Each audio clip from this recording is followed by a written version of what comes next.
I make pictures and I make videos, and I really enjoy doing that.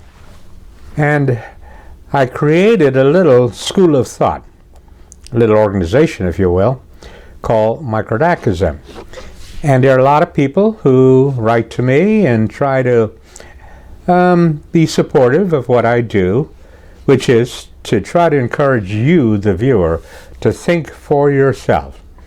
Erase from your mind a lifetime of mistaken beliefs and think for yourself. And sometimes they ask me questions, how do you handle people who say horrible things about you? Good question, isn't it?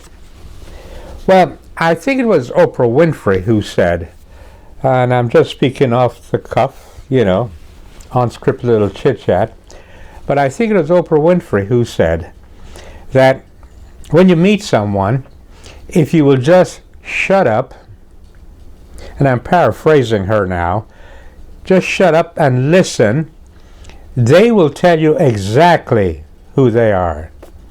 And I have found that to be true. If you're an empath, all you have to do is to use all of your senses and you'll get a very accurate view of who you're talking to. Now, excuse me, there is a man, Aesop, who I believe he was a Greek slave, who wrote what is known as Aesop Fables.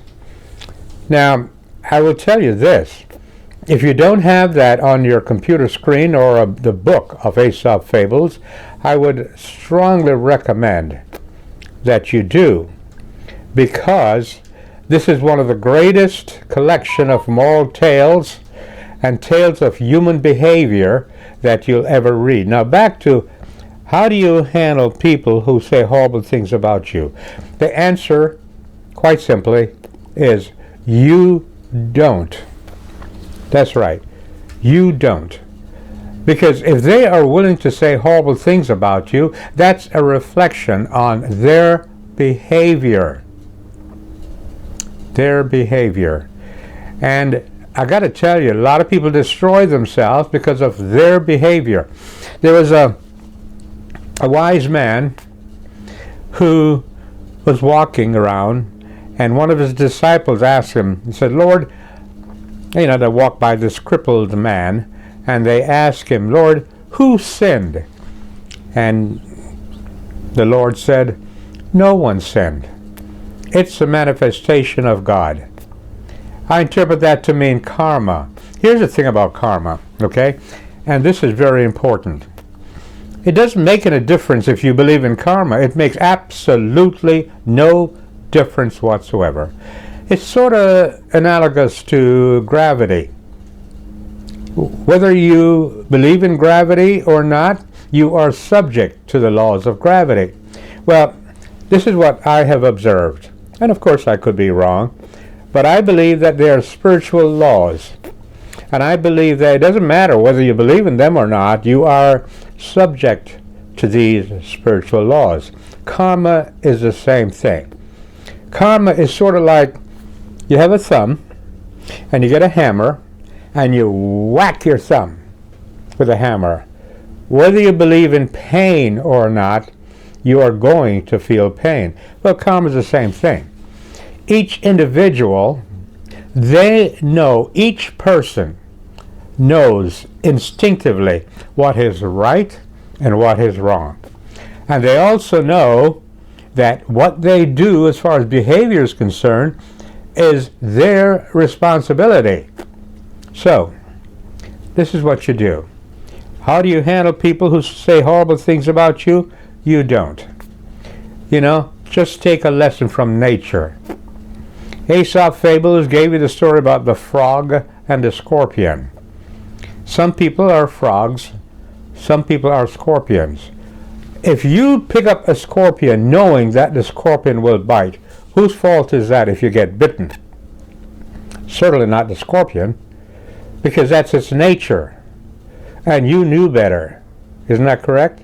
So there it is. How do you handle somebody who say horrible things about you, you don't. You simply classify them. And in your mind, you will know for a fact who they are and what they are. And like a venomous snake, you don't go around petting a venomous snake. You know what the snake is and you avoid the snake. People say horrible things, leave them to their own device. Trust me. Karma is karma. What can I tell you? Thanks for the question, because it gave me a chance to explain that to people and understand this. You have to think for yourself. You know instinctively what is right and what is wrong. To pretend that you don't, you almost always assume the responsibility of your own behavior. You don't blame others for that. Thanks for the question. And it's fun to be back again with my little chit-chat, off the cuff, unscripted little chit-chat. Thanks for inviting me into your home. I appreciate it. I saw the movie and I enjoyed it immensely. It's remarkable how many phrases mean the same thing. Ubuntu, I and I, one love, Namaste. One love indeed. We really should love our neighbor as we love ourselves.